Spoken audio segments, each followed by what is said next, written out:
Hello, friends. This is Dave Hurwitz, executive editor at ClassicsToday.com, here with Glazunov, Essential Works for Beginners.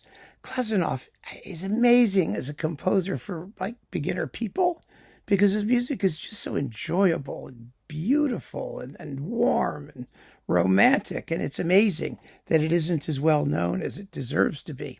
He was a contemporary of Tchaikovsky. He was much earlier, actually. Much younger.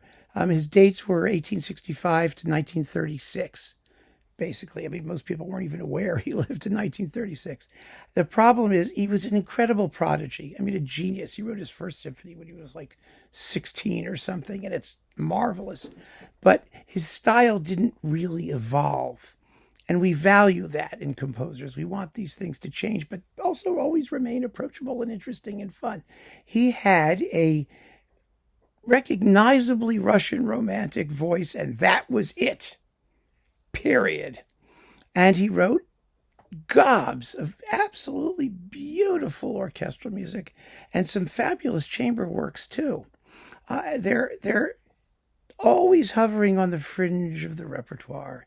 It could be that he just doesn't have the angst that we want in romantic composers. He was so comfortable in his style, and his music is so well crafted. It's extremely polished and beautifully written. And so, in his life was, even through the Russian Revolution and everything, he wound up in France eventually, but it was settled. And his music has that comfortability. And, some people look askance at that. They say, well, it's just very pleasant and it's very enjoyable and it's very well written and there's lots of it, so it really can't be that good. Well, a lot of it is that good. And I'm going to tell you what the that good bits are to get you started. And then just go explore, especially his orchestral music. There's, Naxos has an edition going. I think it's up to 18 volumes of the complete orchestral works. There's just really lots of stuff to play with. So, first of all, Stenka Razin. Now, Stenka Razin is a symphonic poem, and it's about, Shostakovich wrote a cantata called The Execution of Stenka Razin, so you know what happens in it. But the cool thing about Glazunov's Stenka Razin is that it includes the song of the Volga boatman as one of its main thematic components. Bum bum ba dum da da da da dum. So you recognize it from the very beginning, and it's beautifully scored. It's got harps and it's got crashing gongs, and oh my God, it's a thrill. So give Stenka Razin a shot, and it's 12 minutes long. And if you like it, you're going to like everything Glazunov wrote. This is the thing about Glazunov. Once you know you like it, you're absolutely set for however many other works you want to enjoy or discs you want to purchase. So Stenka Razin is the place to start. Next, his ballet, The Seasons. He was a splendid ballet composer. He didn't write operas, but he wrote ballets, and there are three big ones. They're called Les Ruses d'Amour, or Lady Soubrette, or something like that. Raymonda, which is a big, huge classical ballet in several acts. It's like Tchaikovsky's Sleeping Beauty, and it's really just as good. It's a wonderful ballet, but it's big, it's long, it's 2.5 hours, And his most famous one, The Seasons. Now, The Seasons ought to be played every 5 minutes. It is inspired from first note to last. There are 4 seasons, so it happens in 4 movements, almost like a symphony. It's symphonic length. It's about 40 minutes long.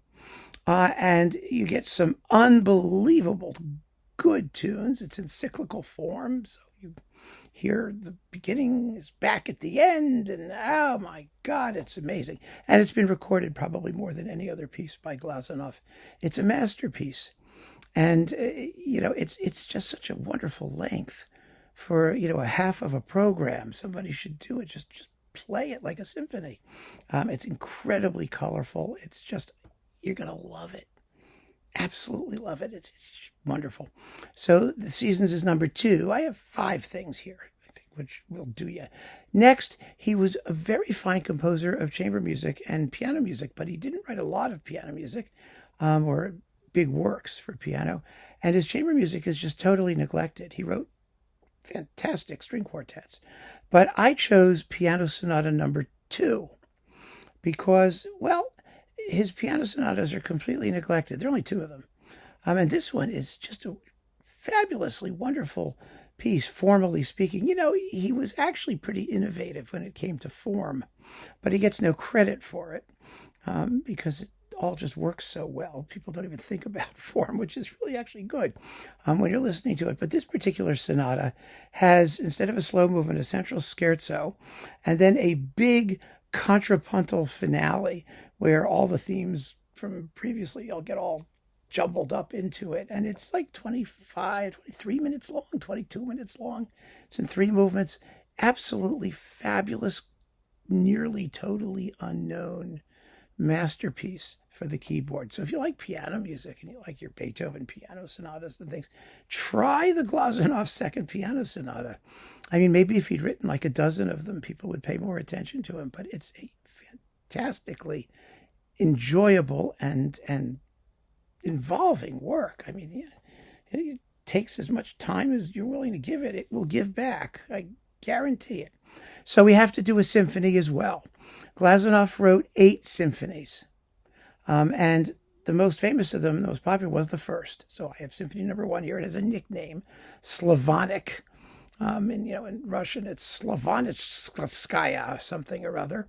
It has obvious Russian folky sounds to it. If you like Rimsky-Korsakov, and you like, you know, he was a member of the group around Rimsky-Korsakov and Mussorgsky. You know, he helped complete a lot of Mussorgsky's works. And he also completed the Polovetzian dances by Borodin. You know, Glazunov is the guy who did the orchestrations for those. So, you know, you probably know more Glazunov than you think you do. But he was involved heavily in that activity. So that was his group. And he was interested in Russian folk music and in adapting Western musical forms to Russian ethnic content. And you hear that all in the first symphony. And if you like the first symphony, like I said, you're going to like the other 7 of them. Almost guaranteed. They're not all the same. He didn't do the same thing over and over again. I mean, they're very different in form, in content. There's a lot of contrast between them, but they're recognizably in the same style, the same aesthetic. He had a framework in which he worked, and he stayed there. And that was that. So the first symphony is definitely something you'll want to hear. And then the Violin Concerto, last but certainly not least. This is one of the great romantic violin concertos. The only reason it's not more popular is that it's very short. It's about 20 minutes long. But it's full of good tunes and fabulous orchestration, and all the great violinists, especially the Russian ones, you know, Heifetz and Milstein and Oistrakh, and they all played it. You know, what could be nicer than like an incredibly tuneful, rich, romantic violin concerto that doesn't outstay its welcome? I mean, it's perfectly shaped, incredibly colorful. You just give it a shot. You're going to be very, very happy. I'm telling you, Glazunov is one of those composers who you're going to listen to this stuff and you're going to say, "Where's this been? Why don't people play this more often? What's the deal?" Good question. So there you go. That will get you started for Glazunov. And I would remind everyone else, by the way, as with all things on these essential lists, no suggestions for anything else. This is enough. It's enough to get you started. You may have other favorite works. There may be other things you want people to listen to. This is not the place. This is the list. So go for it and sample this list. And once you've taken your time and gotten through it, you're in really, really good shape to enjoy just tons more music, if that's what you want to do, if you're interested in discovering it. So keep on listening, friends. Thanks for joining me. Take care.